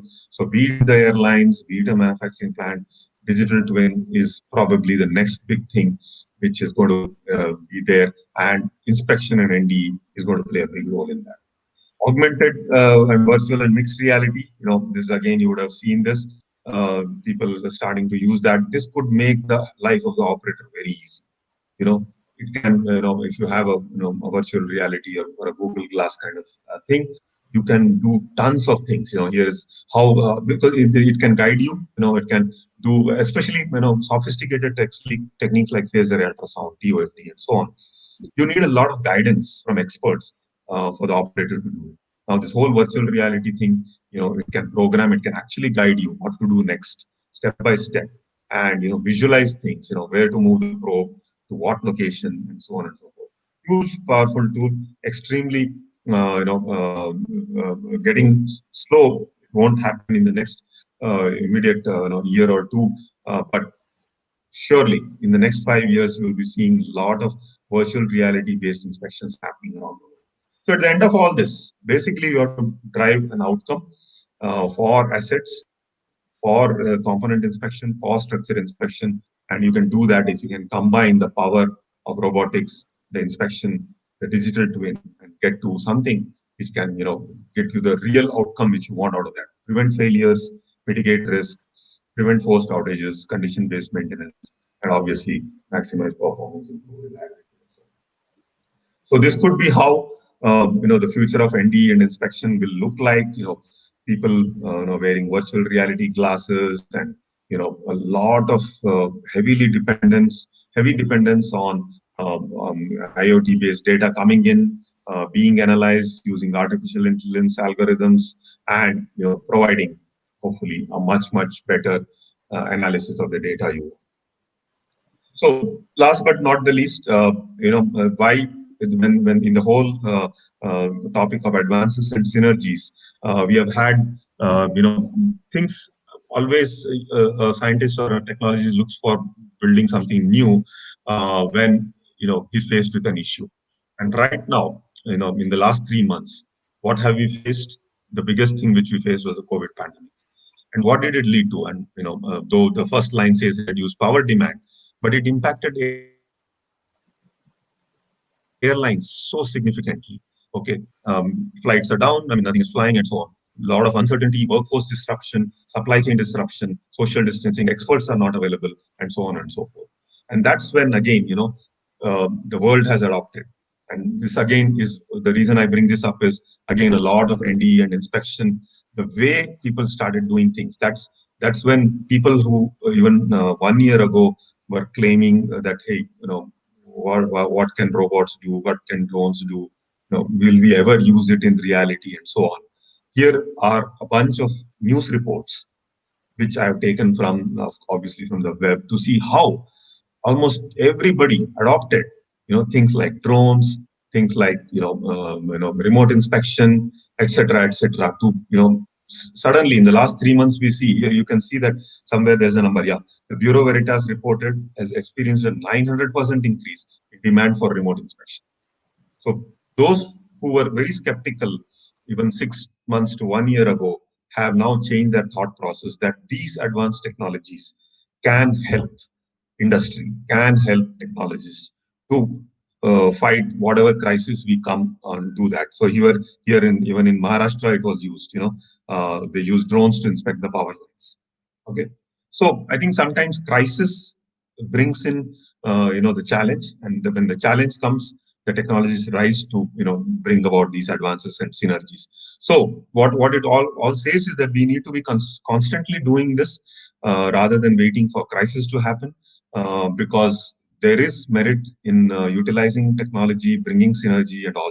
And here is how the reason I'm showing you this example is that even regulatory bodies rose to the occasion. So, the airlines had to do a lot of their MRO shops inspection, and typically FAA, which is one of the most rigorous bodies for aviation in the US. In fact, they in the month of April came up with remote inspection guidance. So regulatory bodies also are taking cognizance of the fact that in this in this new normal which we are going to all live, there will be new challenges. Let us adopt all kinds of technologies. Let us do remote inspection. So here you can see how the image is being transmitted from the MRO shop to a level 3 inspector who is sitting somewhere else in the world, who obviously can't fly to the MRO shop, and give guidance on how the inspection and maintenance can be done. So yeah, so everybody is rising to the occasion. So clearly, the advances and synergies in NDE and inspection has a big role to play for all of us in wherever we are. Industry is always needs for quality, productivity, reliability, and safety. That will never go away. We have to constantly keep that in our mind, constantly develop technologies. And let us be very clear that every technology which you see out there cannot be adopted, cannot be implemented, cannot be afforded. So let us all be cognizant again of what industry you are in, which among these technologies can benefit you specifically, pick that and then grow and develop it. So newer and modern materials are coming, like we talked about. We had just simple alloys and steels and so on, where we went to super alloys, we went to composites, we went to glass fiber, to carbon fiber, to ceramic matrix, to metal matrix. Just so everything is changing. So as newer materials come, inspection challenges will come. Unsolved problems and challenges for several decades. Standard, one of the things is corrosion under insulation for the refineries. A problem which has existed for the last 5 decades, still waiting for a solution. New manufacturing process, we talked about additive manufacturing. Everybody, an asset owner or an asset manager, be it power, nuclear, renewables, refineries, anybody you talk about fertilizer, he wants zero downtime or zero or minimum downtime. But how can you do that? Only by adopting these newer technologies. Technology advancements are happening both in the core, like I said, you have seen several new techniques, NDD techniques coming in the last 2 decades, and adjacencies. Our goal is to merge or marry both. Only then the benefits, if you just continue to look at your phased array ultrasound and keep on doing your work, great, it will give you some advantage. But the advantage can be multiplied tenfold if you combine that with else is happening in digital transformation, in IoT, in AI, in ML, and so on. So, increased use of digital technologies is something we will all have to learn to live with, adopt it, and do what makes sense for us. The changing ecosystem in the industrial world will force us to do it, and the only way is to continue innovating, evaluating every technology about its use, its maturity. Many technologies have been developed in the last 2 3 decades have not reached maturity, so they are still stagnating either in the lab or elsewhere. So if the industry demands more, those technologies can also be developed. Adopting is not easy. People are always like to be in their comfort zone. We have all of us are guilty of that. So when you have to adopt a new technology, it takes a lot of resistance from everybody, up down, from the top to the bottom, for various reasons. One is there's going to be change. It was going to cost money. It's going to take some time, and there will be those the things which will happen. But people who adopt it have seen the benefits. Then they always have sing praises of those new technologies. Implement, of course, you have to do everything, and that's the only way we can all move forward, by really taking looking around us. What are the challenges and problems? Bringing the right technology, marrying it with all the other technologies which we are seeing, which are growing in this world, be it robotics, drones, and all that. And yeah, there is always resistance, but I think if we all take a positive mindset to adopt technologies and not shun that away just because of its novelty, cost, or our belief that it will not work, then we will never be able to make progress. So I think we all collectively in the community of materials, in the community of inspection, and both in academia, industry, research, need to collectively think more about this and see how we can help this technology go forward. With that, big thank you to once again to IIM Vadodara chapter on their Golden Jubilee celebrations, and thanks for inviting me to give this talk. Hopefully, I touched upon a few elements on the whole thing. As I said, this is a very vast topic. We'll have to do several sessions to cover everything, but I was just giving you a flavor of how things have developed, how things are moving forward, and how we all will need to change with the digital revolution and the digital transformation which is happening. Thank you. Very, very nice and informative session, sir. So there are some questions from our viewers. So it is time to question answer session. Yes, please. Sure. Okay. Yes, sir. So there is a question from Mr. Ashok Kumar Arora. His question is there any non-destructive method to check the health of structural steel inside the fireproofing? There have been instances of collapses of structural steel inside the fireproofing in refining sector. Okay. So is there a Yeah. non-destructive method? Yeah. So again, I mean, yeah, some of these questions, I know we will not be able to give a very complete or satisfactory answer there. But based on the problem you're stating, yes, I believe there are certain technologies which have been developed. The challenge, as I've already mentioned, was about the maturity of these technologies to actually being implemented in the field. So, but yes, there has been a lot of studies. We will, of course, have to understand a little more in terms of what kind of damage you're looking at. But through fireproofing, yes, pulse steady current has been obviously used for doing certain things. Even infrared thermography has been used. It will, of course, I cannot make a specific statement. A general statement is what I'm making, but we will have to understand what is the thickness of the fireproofing, what is the extent of damage you are seeing, and so on and so forth. But I believe we have certain methods in today's world which one can try out and see if it solves the problem. Thank you so much, sir. So we have next question from Ramanath Verma. His question is, what are the diagnostic and smart technologies for underwater and coastal assets in energy or alternate energy applications? Underwater and coastal assets. Okay. So, I mean, again, underwater and coastal assets, like I said, one of the biggest problems is corrosion, which we know of. I mean, there are many other problems. I know fouling is there and all because we were exploring some work on, subsea piping and so on. But we know there are several problems. And fortunately, I think in the last few years, the subsea inspection methodologies have taken a huge development. In fact, and I can't confirm with at the moment, but we were following, I know. So we could even do subsea, radiography and subsea CT, okay, which we would never think would have ever happened. So I would say that the technology, and of course things like ultrasound are pretty simple subsea today. I mean, we have plenty of operators I know who have successfully done this. What exactly is the nature of the problem you would be looking at will determine. But yes, ROVs and subsea inspection is has advanced quite a lot in the last 1 decade. Okay, sir.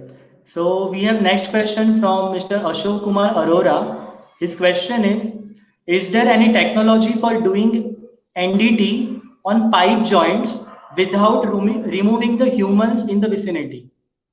On pipe joints without removing the humans in the vicinity.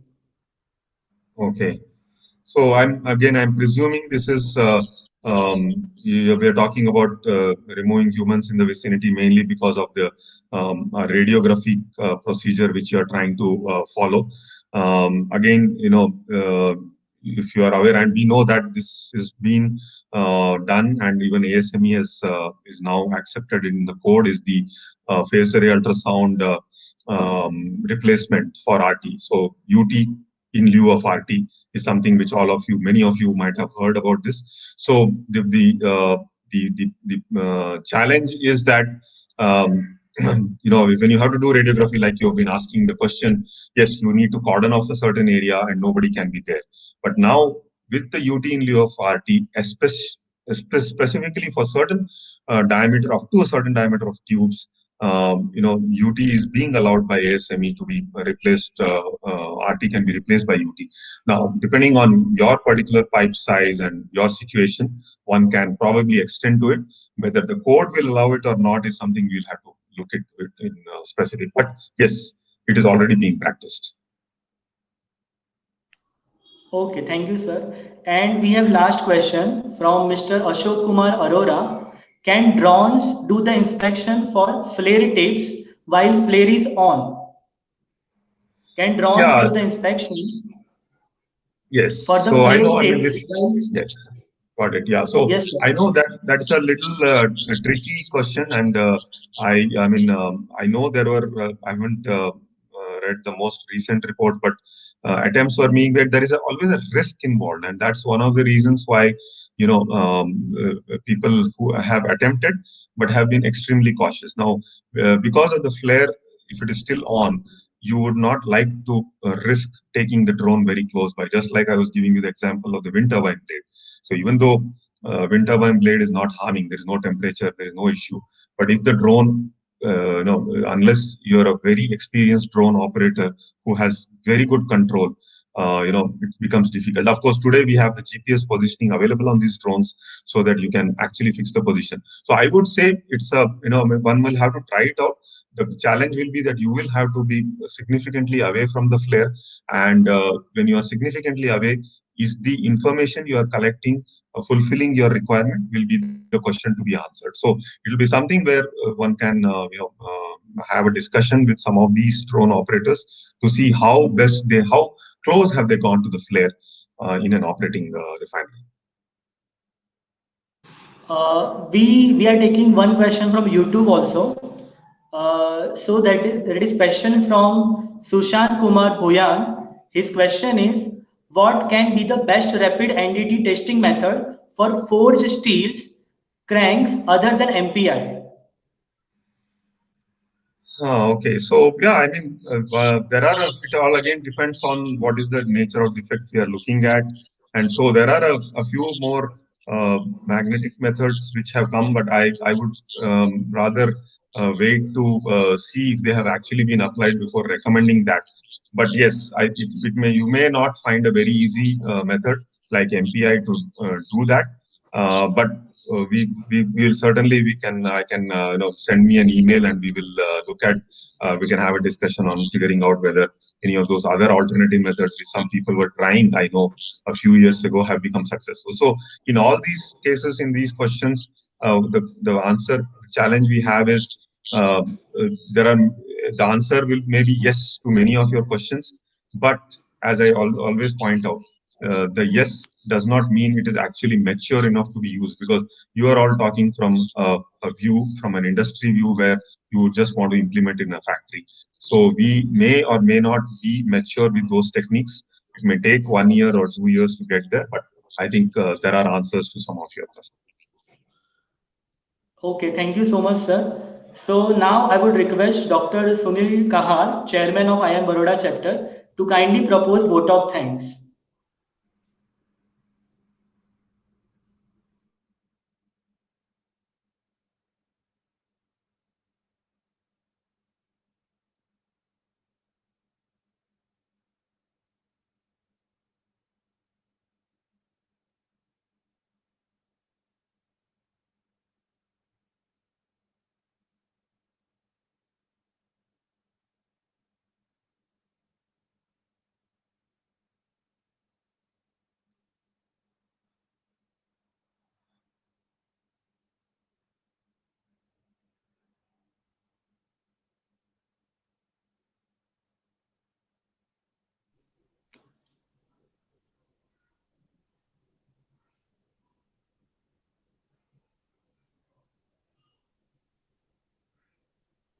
Uh, Pardon, Mr. Yeah. Yes. Okay. Is it audible? So, Is it sorry to audible? interrupt. Sorry to interrupt, sir, but I would request Mr. Sumit Kanthola to kindly propose vote of thanks. Okay, fine. Yeah. Good evening, everybody. It is my privilege to propose the vote of thanks for today's event of IIM Boda Chapter Golden Jubilee Year Lecture Series 2020-21, an expert talk on synergies and advances in non-destructive evaluation and inspection, the way forward, which is organized by the Indian Institute of Metals Boda Chapter as a part of Golden Jubilee Year celebration of establishment of IIM Boda Chapter 2020-2021. At the outset, I would like to express my profound gratitude to Dr. Shyam Sundar Mandayam, former principal scientist, GE Global Research, former senior scientist, IG Kar Kalpakkam, and chairman NCB ISNT, honorary fellow ISNT, for accepting our invitation to give expert talk and enlighten about synergies and advances in non-destructive evaluation and inspection. Thank you very much, sir. Sir, we would like to have your support in future too. Sure. I take this opportunity to thank to all participants from various academic institutions and universities of various cities and state of India, because without you, the event would not have been possible. I would like to thank the coordinators of the events for making this seminar a great success. I would like to thank all EC members of IIM Baroda chapter for their support and cooperation to host this event. I would like to thank all our social media friends for their support and spreading information of event to national level via Facebook, WhatsApp, Twitter, etc. I would be failing in my duty if I do not convey my thanks to the print and electronic media for the efforts they are taking for coverage of the event. I would once again thanks all the participants and sir to spare your valuable time for this event. Thanks a lot to everyone. Thanks. Thank you. Thank you. Thank you.